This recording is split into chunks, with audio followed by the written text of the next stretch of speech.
Kalaban ni June na si Eugene Torre, our grandmaster Hindi naman nakalaban kundi Opo. para exhibition lang. exhibition.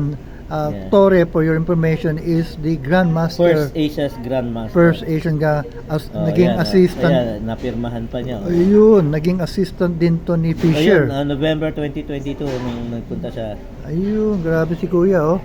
Ayan, si June, tiga Carson yan. So, saan Yeah. lugar yung chess, ano nyo, Kuya?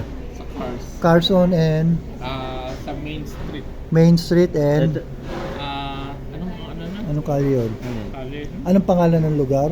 Yung pinaglalaroan Oo. natin. Corner ng restaurant. Oo, sa cars, corner ng Main Street and anong street? Ito si Eugene Torre nung kabataan niya. Oh, tama, yan ang naalala ko. Ayan. Paano ka na-connect dyan kay... Hindi, nagsali siya ng tournament, invited siya. So, nandun din kami sa tournament. Pati t-shirt ni Kuya June eh, halatang chess player eh. Ito si Eugene Torre. Ayan. Ayan, naalala ko yan. Ayan. Active pa rin siya?